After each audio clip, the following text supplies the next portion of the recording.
Buenos días, mis queridos hermanos de la Iglesia Manantial de Paz. Es un placer para mí estar con ustedes el día de hoy por este medio para compartir la palabra de Dios. Y de manera muy especial también les recuerdo en mis oraciones a otras personas que nos están viendo en otros lados del mundo. Y también recordarles que seguimos por estos medios tratando de llevar la palabra de Dios a otros lugares. Vamos a orar antes de iniciar con la prédica del día de hoy.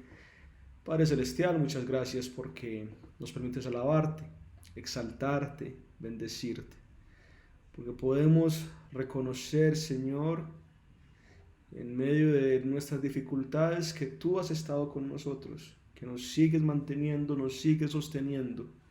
Sigues dándonos, Señor, la posibilidad para poder ver tu gloria, tu poder, tu amor desbordándose en las vidas de nuestras familias, en las vidas de nuestra iglesia, en las vidas de nuestros allegados, en todo momento, en medio de estas tormentas. En tu nombre, Señor Jesús, oramos. Amén y amén.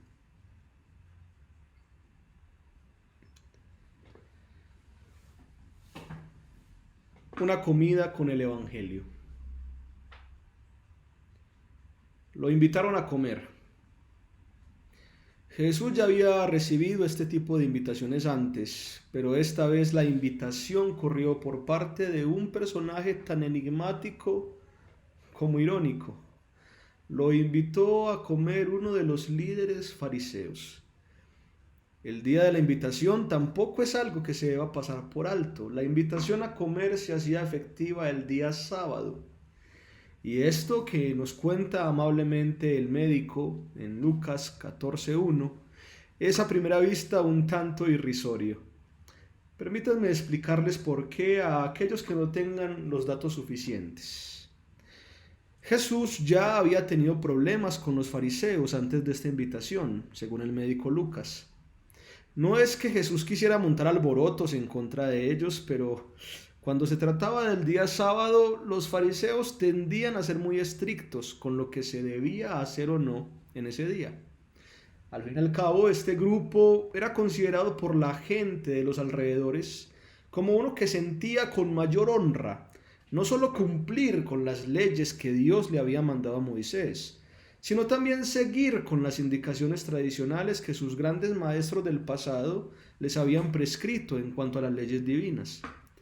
Entre esas indicaciones tradicionales se encontraba el máximo respeto hacia el día sábado, porque como día de reposo instaurado por Dios en las leyes que él había dado a Moisés, ya que Dios mismo reposó ese día, luego de haber creado todas las cosas, ningún trabajo podría ser realizado. Y ningún trabajo es ningún trabajo. Por eso, aquellas indicaciones tradicionales que atesoraban los fariseos enseñaban qué se consideraba trabajo y qué no. Por ejemplo, había una indicación que consideraba trabajo sembrar o segar en ese día tan especial, así sea recoger una pequeña espiga. Y pues bien, uno de los primeros encontronazos de Jesús con los fariseos, como nos lo cuenta el médico, fue cuando los discípulos de Jesús cogieron unas espigas en el día de reposo y se las comenzaron a comer. Así se podría decir que comenzó la ruptura.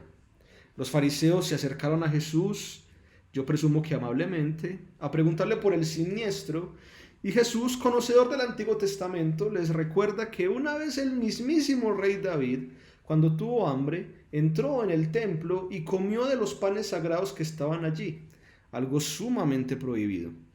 Jesús concluye con una frase lapidaria a este primer encuentro: el Hijo del Hombre es Señor del sábado. Duro, ¿verdad? Supongo que los fariseos se fueron algo confundidos y irrespetados después de este encuentro. Lastimosamente, este solo fue el inicio de una nueva batalla campal. En otra ocasión, el médico nos cuenta, Jesús enseñaba en una sinagoga. Una sinagoga es una reunión de judíos donde se lee y se explica una porción del Antiguo Testamento. Y estaba enseñando el día sábado.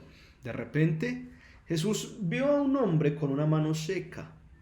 Los fariseos estaban ahí esperando ver si hacía lo mismo que Jesús hizo con sus discípulos. Pero Jesús sabía lo que ellos estaban pensando.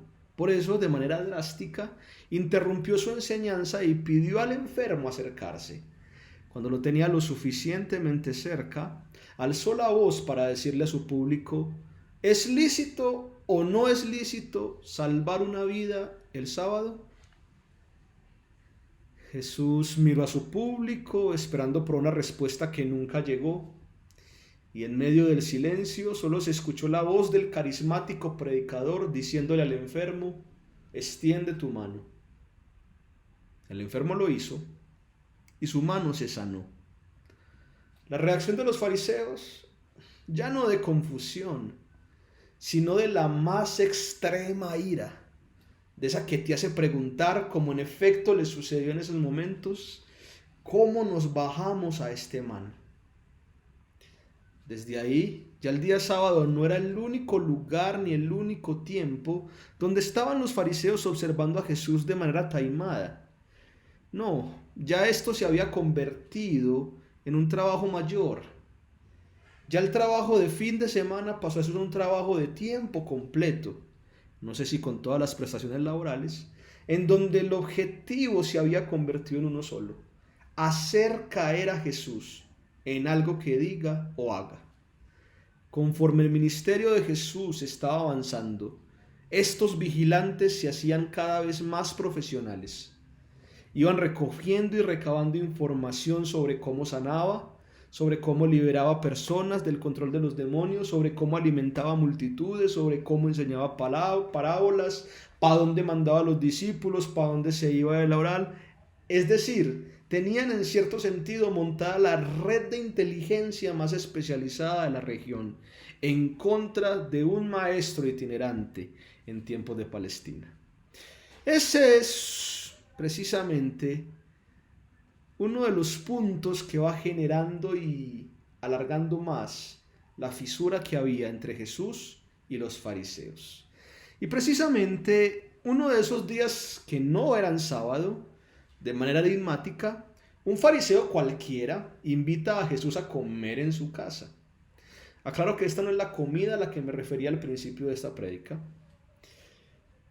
El caso es que este fariseo cualquiera invita a Jesús a comer en su casa. Jesús accede, si se sienta, pero de repente el foco del protagonismo cambia. Ya no es Jesús ni el fariseo los que entran en acción, porque de la nada, dice Lucas, he aquí una mujer pecadora se enteró de que Jesús estaba comiendo con un fariseo y acto seguido compró un perfume. Luego de que la mujer compró el perfume, se puso a espaldas de Jesús, cogió el perfume, lo echó sobre sus pies y llorando los comenzó a enjugar. ¿Y qué pasaba por la mente del fariseo? Tan grandioso no será este Jesús si no se ha enterado de quién le está haciendo esta deferencia. Pero Jesús, como ya lo había dicho antes el médico, sabía que estaba pensando este tipo de persona, por lo que luego de contarle una parábola, le dice con un amor desbordado a esta pecadora que ofreció un perfume tan caro: tus pecados te son perdonados. Lejos de ser conmovidos, los fariseos que están en la mesa con Jesús y el mismo hospedador no pueden sino quedar asqueados por el irrespeto a la tradición que se ha gestado en una casa tan respetable. Y eso se puede ver en su famosa respuesta: ¿quién se cree este para perdonar pecados? Jesús, ignorando los murmullos de los comensales, solo tiene ojos para la compungida mujer y termina su paso por esta casa diciéndole: mujer, tu fe te salva, vete en paz. Y con este ya van 3 encontronazos: los discípulos y las espigas, el enfermo de la mano seca en la sinagoga y la mujer pecadora en la casa de un hombre religioso. Pero vemos que lejos de mejorar la situación, Jesús y los fariseos no se aguantan ni poquito. Entre las reuniones desafortunadas y el espionaje intenso, claramente debería llegar a algún punto de inflexión, un punto de no retorno en esta relación. Y no llegó de una manera completa, pero al menos sí fue la evidencia de la fisura más categórica entre estas dos partes. Pasó cuando una multitud rodeaba a Jesús. El ahora reconocido maestro, ante la aglomeración desmedida, enseñó en aquella oportunidad que él, quien es mucho más grande que la fama del rey Salomón y mucho más grande que la predicación del profeta Jonás, era símbolo de condenación para los que no vinieran a sus pies, pero también era símbolo de esperanza para los que descansaran en él. Y quién sabe si fue este mensaje o alguno de los anteriores lo que motivó a nada más y a nada menos que a otro fariseo a un arrebato inesperado. Cuando Jesús terminó de hablar, lo buscó en medio de toda esa multitud, se abrió paso y cuando lo tuvo a tiro, le rogó, ya no es sencillamente que lo invitó, le rogó que comiera con él. Jesús accedió, fue a la casa de este fariseo y sin mediación y de manera casi inmediata se sentó a la mesa, como dispuesto a agarrar el pan con la mano de una vez. Ese fue precisamente el problema. Jesús hizo todo esto sin mediación. Jesús ignoró a sabiendas que la costumbre, ya no solo de los fariseos, sino de los judíos y hasta de nuestras muchas casas antioqueñas hoy en día, no se lavó las manos ni limpió los platos antes de sentarse a comer. Fue de inmediato de la puerta a la mesa. Y claro, un sistema de purificación antes de comer para ese tiempo era mucho más que lavarse unas manos, pero esa es más o menos la idea. Por eso, ante el asombrado fariseo, que vio al maestro de maestros pasar por su casa sin lavarse ni siquiera las manos para estar en la mesa, esperando como que un tipo de respuesta en cuanto a esto, ve a un Jesús que en vez de pedir perdón, inicia un sistema de enseñanzas mezcladas con las frases más duras que se oyeron por Palestina en esos tiempos. Jesús en ese momento, bajo la mirada atenta de muchas personas y más de este fariseo quien lo había hospedado, en esta casa tan característica, regaña a todo el fariseísmo porque prefería lavar lo que está afuera y no lavar lo que está dentro. Y en últimas, por ser sepulcros que no se ven, sobre los que andan las personas sin saberlo. Hasta un maestro de la ley, que no necesariamente comulgaba con las ideas fariseas, también chupó por meterse en la conversación, pues Jesús lo tildó de una persona que tiene la llave del conocimiento, pero la bota y se impide la entrada a él e impide la entrada a los demás. Cuando Jesús sale de la casa después de lo que ha pasado, mejor leamos como el médico nos lo cuenta en Lucas 11, 53 al 54. Los escribas y los fariseos comenzaron a acosarle en gran manera y a interrogarle minuciosamente sobre muchas cosas, tramando contra él para atraparle en algo que dijera. Es decir, la vigilancia aumentó. Lejos de recibir el regaño del maestro, más bien comenzaron a buscar muchas más cosas después de la vigilancia que habían montado antes, con la cual hacerlo caer. Parece que en su mente creían que el maestro era como ellos, que por un lado se hacía el que sí cumple las leyes y por el otro lado, cuando no lo vieran, como que olvidaba las leyes y en una hipocresía sin precedentes irrumpía su propio código moral. Pero el maestro no es como ellos. Pobrecitos. Ya estaban hasta un poco desesperados por lo que imagino.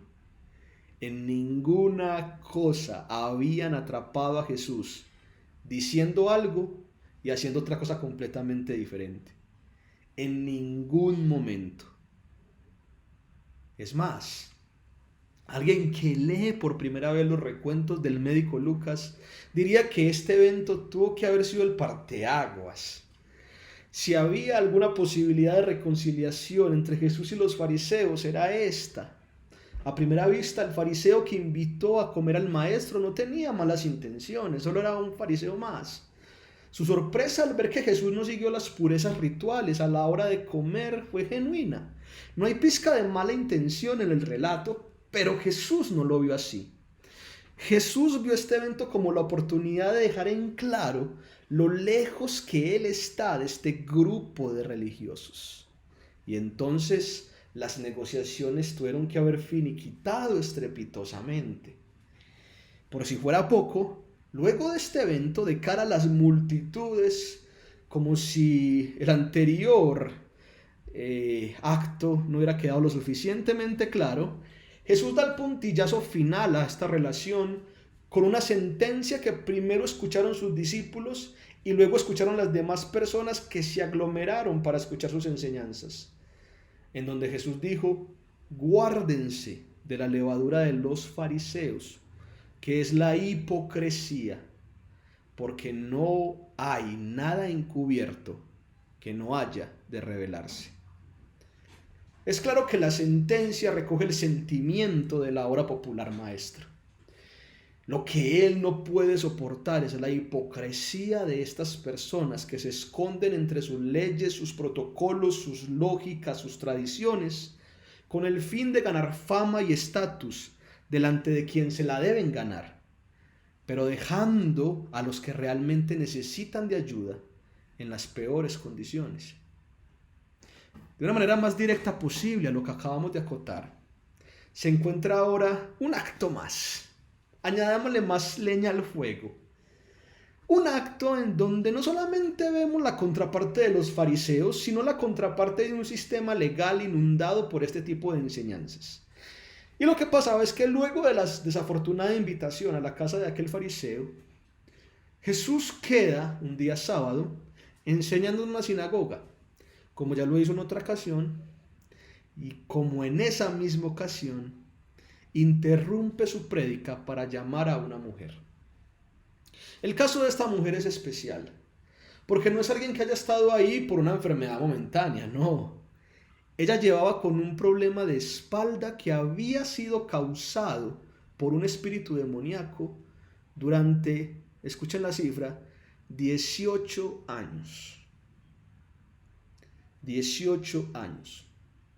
Jesús procede a liberarla y la mujer, al verse enderezada, pues después de 18 años, comienza a alabar a Dios de maneras increíbles. Pero vuelve a suceder otro encontronazo. Esta vez a cargo del líder de la sinagoga, quien viendo a una mujer alabando a Dios, después de haber sanada el día sábado por una enfermedad de 18 años, increpa a la multitud diciéndoles: hay 6 días en los cuales se debe trabajar. Vengan pues en esos 6 días y sean sanados, pero dejen el día sábado en paz. Y es en esta escena que sucede algo diferente a los demás. Jesús como que ya no se puede aguantar este tirito e inmediatamente responde a la sentencia del líder de la sinagoga con un: hipócritas, ¿no desata cada uno de ustedes su buey o su asno del pesebre en el día del sábado y lo lleva a beber?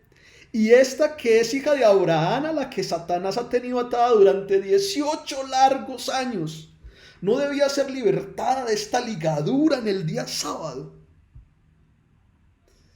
Esta respuesta de Jesús es la más directa que hasta ahora se ha escuchado sobre el tema. Y la respuesta de la multitud es igual de asombrosa. Por fin, en vez de un miedo ocasionado por un yugo cultural sometido a ciertas instrucciones tradicionales, la multitud, luego de ver esto, comenzó a hacer fiesta al ver todas las cosas que Jesús había hecho por ellos. Por fin, los dos bandos eran fácilmente separables ante los ojos de una multitud en tensión. Por fin la extrañeza llegó a sus ojos vendados por una cultura ritual apremiante. Por fin nos parece extraño lo que se mueve cuando hay religiosos de por medio queriendo imponer sus tradiciones. ¿Y es que acaso no nos parece extraño esto? En el primer encontronazo, los discípulos tenían hambre y buscaron alimento. En el segundo encontronazo, una persona enferma necesitaba ser sanada. En el tercer encontronazo, una pecadora necesitaba ser perdonada de manera amorosa. En el encontronazo mayor, un religioso no pudo disfrutar de una comida con el invitado cuando vio transgredidos sus protocolos, impidiendo que un tiempo de búsqueda para que las personas encuentren a quien es mayor que la fama de Salomón y quien es mayor que el mensaje de Jonás les dé esperanza de salvación. Y en este último encontronazo que describimos, una mujer sencilla necesitaba libertad de una esclavitud extensa. ¿Y no nos parece extraño? Todos los religiosos están asombrosamente rodeados de gente que necesita comida, sanidad, perdón, palabras de esperanza y libertad. Pero el único que soluciona todas estas necesidades es el transgresor de los protocolos. Es quien infringe la tradición del sábado. Es quien permite que una pecadora lo toque. Es quien no se purifica antes de comer. Es quien detiene una predicación para liberar a un alma en pena.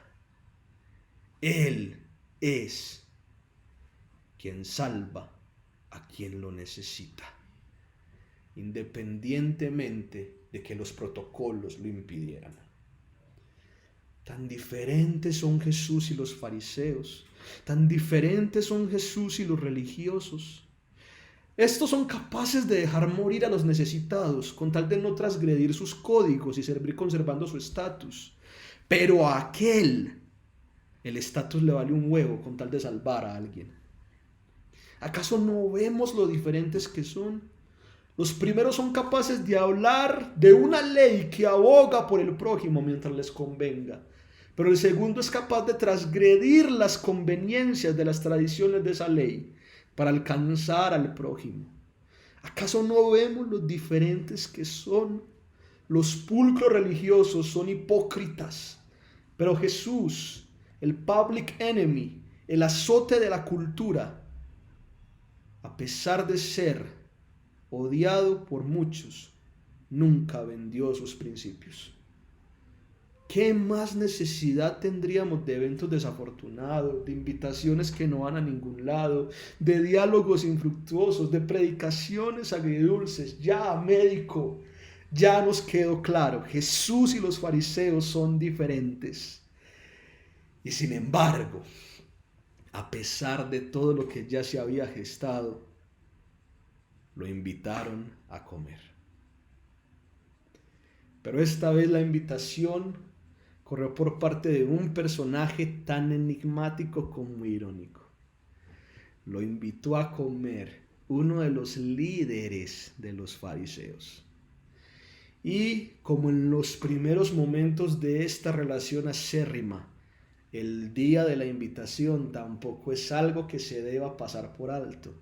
La invitación a comer se hacía efectiva el día sábado.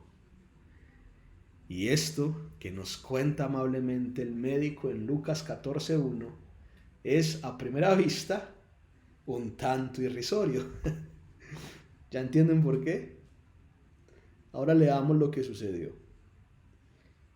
Y aconteció que cuando Jesús entró en casa de uno de los principales de los fariseos un día de reposo para comer pan, ellos le estaban observando cuidadosamente. Y allí, frente a él, estaba un hombre hidrópico. Y dirigiéndose Jesús a los intérpretes de la ley y a los fariseos, les habló diciendo: ¿es lícito sanar en el día de reposo o no? Pero ellos guardaron silencio. Y él, tomándolo de la mano, lo sanó y lo despidió. Y a ellos les dijo: ¿A quién de ustedes se le cae un buey en un hoyo en el día de reposo y no lo saca inmediatamente? Y no pudieron responderle a esto. Lucas 14, del 1 al 6. Otra vez, como las otras veces, hay cosas muy parecidas. Pero esta escena en especial en sí misma, algo muy diferente. Ya no es cualquier fariseo quien invita a Jesús a la mesa, es uno de los líderes, de las personas más influyentes y respetadas por la comunidad. Ya la invitación no se hace cualquier día laboral de la semana, como sucedió en las otras dos invitaciones a comer, sino el día sábado. Parece que en esta escena están por unirse lo mejor de aquellas invitaciones semanales con lo mejor de aquellas predicaciones en las sinagogas los días sábados. Y también está por unirse un arquetipo decente de detractor, un líder de los fariseos. A primera vista, lo que va a pasar aquí va a cambiar el registro de estos dos bandos, Jesús y los fariseos. Aquí literalmente entramos en las grandes ligas. Este es el punto de inflexión que estábamos esperando. Y nos preguntamos, ¿tendrá Jesús la misma templanza como la tuvo en ocasiones anteriores? Ante la mirada más minuciosa de todas, ante el escrutinio más apabullante del líder de los fariseos. Cuando Jesús estaba en las casas anteriores de los otros fariseos, los problemas lo buscaron a él. Apareció de la nada una mujer pecadora y un hospedador se asombró cuando notó con detalle que no se había purificado antes de sentarse a la mesa. Esas son las dos cositas que pasaron. Cuando Jesús estaba predicando en las sinagogas, como bien lo habíamos anotado antes, él mismo se acercó a los que serían la fuente de sus problemas más adelante. Un hombre enfermo de la mano y una mujer con problemas de espalda. Pero aquí en esta escena que acabamos de leer, el detonador no es algo tan rimbombante como una mujer pecadora tocando un maestro limpio, ni tan popular como una mujer encorvada por 18 años recuperando su espalda. Esta vez el desencadenante de la cena es un simple hombre con problema de hidropesía, un hombre hidrópico. Para quienes se lo estén preguntando, la hidropesía es la acumulación anormal de líquidos en algunas partes del cuerpo, generalmente en las rodillas y en los pies. Es cuando, por ejemplo, para hacerlo más fácil, alguien te hunde las rodillas y ellas se hunden como si fueran globos de agua, pero si tuvieras ese problema de hidropesía, se demorarían mucho las rodillas en volverse a acomodar porque tienen una cantidad normal de líquido acumulada allí, ¿no? Es en ese sentido que se habla de hidropesía, es algo así como un edema.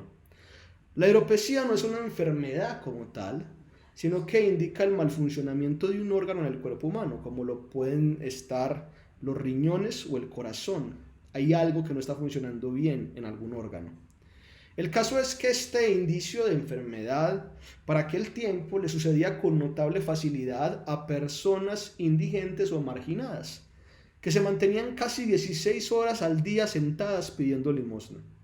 Las rodillas y los pies quedaban tan hinchados por estar en la misma posición por tanto tiempo, que se acumulaban diversos tipos de líquidos y de esa manera ocurría este síntoma. Y sí, la hidropesía se hacía más evidente en momentos de sedentarismo extremo. Por tal razón, la gente de aquella época identificaba a quien padecía de este síntoma como alguien que había caído de la gracia de Dios al perder de todo su dinero en un momento dado. De hecho, el término hidropesía, que es una transliteración del idioma griego hidropikeisa, era usado para describir de manera lógica a las personas que se habían bebido sus riquezas, generando problemas en su cuerpo y recibiendo el castigo divino de no poder trabajar para así vivir de las bebidas solidarias de otros. No era difícil auxiliar a alguien en ese estado, sin embargo. No estamos hablando de una mano seca o de una curvatura de 18 años en la que uno se pregunta, ¿yo qué puedo hacer con esto? No, estamos hablando de un problema que se puede tratar y acompañar con facilidad. Pero a diferencia de los otros casos tan extremos en donde Jesús sanó personas, aquí está este hombre en la casa de nada más y nada menos que uno de los líderes fariseos, quizá con sus otros comensales fariseos, sin mover un dedo para auxiliarlo. Y todo porque es sábado. Por un lado, esto describe la situación en la que viven los fariseos. Como pasó en situaciones anteriores, quizá tenían mucha comida y recursos a su disposición, sin notar que al lado había gente con necesidad, pero como no quieren transgredir sus tradiciones ni dañar su estatus, no hacen nada al respecto. Por otro lado, la aparición del hombre con hidropesía aquí es algo simbólica. Parece reflejar de una manera categórica el destino por el que van estos fariseos en medio de su hipocresía. Acumulan para sí mucho protocolo, al punto de que cuando ellos estén en la mala, les van a aplicar la misma que ellos aplicaron antes. Y sin embargo, aquí entra la disrupción del pasaje. Jesús lo mira al frente y se acerca a él. Irrumpiendo con todo criterio, con todo protocolo, con toda lógica, delante del líder de los fariseos, y como lo había hecho antes, Jesús es el primero en tomar la iniciativa y se acerca al hombre, y próximo a sanarle, primero dirige su mirada a estos comensales y les dice: ¿es lícito sanar el día sábado o no? Esa pregunta Jesús ya la había hecho antes. De hecho, la hizo cuando entró en una sinagoga una vez, y fue el momento en donde los fariseos se llenaron de tanta rabia que estaban buscando cómo hacerlo caer, ¿no? Recordamos que habíamos visto esa escena. Tuvieron tiempo los fariseos para hacer la tarea. Tenían mucho tiempo desde que pasó ese evento en la sinagoga con lo que está pasando ahora. Pero esta vez no tuvieron su acostumbrada recreación de pensamientos, ni murmuraron, ni alegaron, ni pensaron por dentro: si este Jesús supiera que... No, nada de eso. Es decir, por lo menos de lo que hemos visto de la visión relativa del médico, esta vez sus mentes se quedaron en blanco y guardaron silencio. Claramente no hay que quitar que ese quedarse en blanco está lejos de decir que aceptaron su error, no. Estos fariseos están en modo de cámara de vigilancia. Están viendo todo lo que hace para ver si alguna cosita les ilumina la lámpara y lo pueden enjuiciar. Pero otra vez no es el caso aquí. No pueden encontrar absolutamente nada que les muestre hipocresía en Jesús como ellos la tienen. Creen que pueden tratar a Jesús con la misma manera y Jesús les vuelve a salir con otra cosa totalmente distinta. Y entonces se quedan callados. El espacio queda en un sepulcral silencio. El mismo silencio que recibió Jesús cuando hizo esta misma pregunta tiempo atrás en la sinagoga para sanar al hombre de la mano seca. Es el mismo silencio que recibe de un líder de los fariseos para sanar a un hombre que no tiene una mano seca, solamente tiene un sintomita de hidropesía. Pero Jesús, ante el silencio, como lo hizo la vez pasada, actúa. Sea con una mano seca, sea con un problema de hidropesía, se acerca al enfermo, lo toma de la mano y lo sana. No sé si lo habrán notado por todo lo que dije sobre la hidropesía, pero este era precisamente el momento de hablar para un fariseo. En la mente de un fariseo, como lo fue en la mente del líder de la sinagoga en el evento anterior, hay 6 días para que la gente sea sanada, pero el día sábado no es para eso. Y es más, cualquiera podría alegar con el problema de la mano seca, que se le podría amputar en cualquier momento, o con la mujer encarvada de 18 años, que lleva 18 años esperando, pobrecita, pues era el momento, porque si no Jesús se desaparecía y quedaba con otros 28 años ahí con el mismo problema. Pero un hombre hidrópico, ni siquiera su vida estaba en peligro, y de igual manera no pudieron sino quedarse callados. Luego de que Jesús sana a esta persona, vemos que quedarse callados fue la decisión más sabia que tomaron los fariseos y su líder en mucho tiempo. Y esto es porque Jesús les trae un argumento retórico sin precedentes, que lo había mencionado antes de otras maneras, pero no con una premura en donde dice como si hubiera antecedido a su silencio.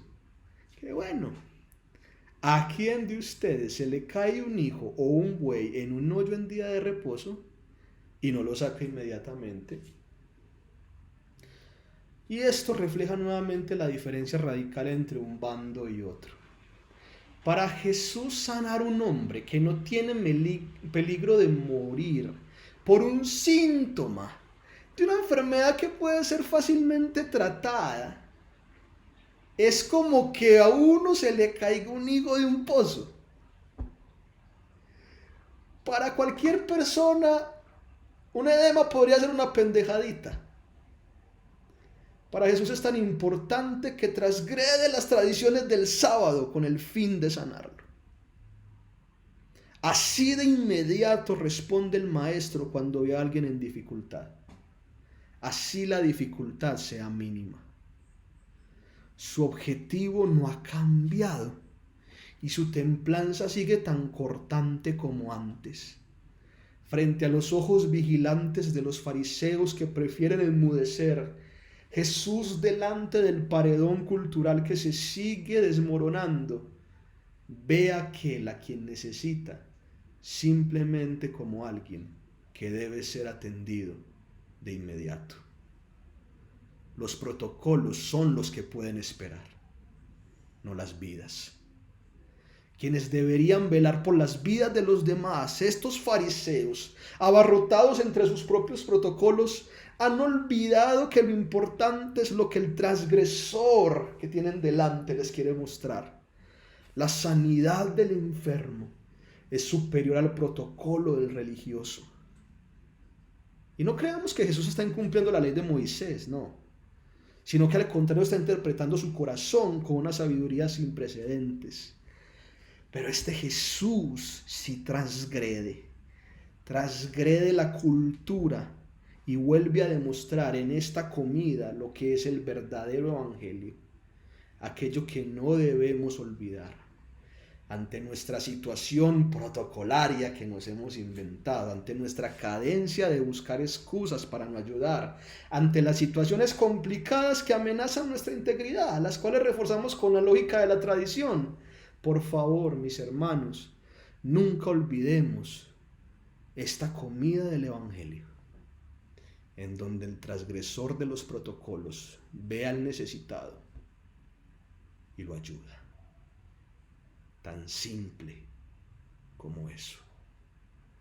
Hoy más que nunca es muy fácil prescindir de nuestra responsabilidad con el necesitado por la situación de alerta que estamos viviendo. Pero esta comida que Jesús tuvo con los fariseos nos debe animar a ver lo lícito delante de los ojos de Dios, no de los nuestros. Que con la misma premura y con la misma inmediatez, como si fuera nuestro hijo, nuestra madre, nuestro padre, nuestro abuelo, nuestro primo, ayudemos a quien lo necesita, con la misma transgresión que caracterizó a aquel a quien seguimos. Que recordar esta comida al Evangelio nos inste a, si es menester, superar el protocolo de la religión, de la lógica o de la cultura, para dar una mano a quien lo requiere. Oremos.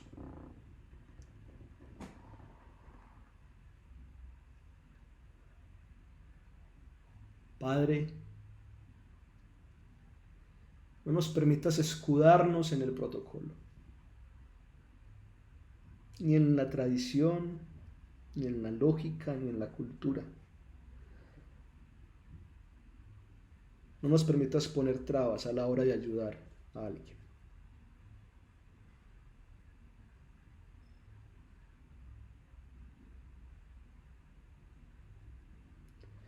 Muéstranos con sabiduría inmensa cómo lo haces tú.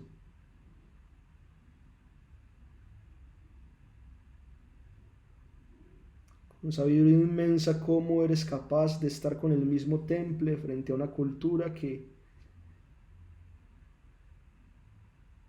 anima o animaba a los otros a hacer cosas en un tiempo específico, a que todo tiempo es suficiente cuando se trata de rescatar almas, cuando se trata de ir donde el enfermo, cuando se trata de buscar a quien lo requiere, cuando se trata de dar una mano en momentos difíciles. Manténnos con esta sabiduría y con esta atención en donde, si bien reconocemos que muchas cosas son para nuestro cuidado y para nuestro orden, eso en ningún momento supera ni está por encima de los demás. Danos un corazón sensible para saber cuándo hay que ayudar, aun si eso superaría las condiciones y las etiquetas sociales que se nos han impuesto.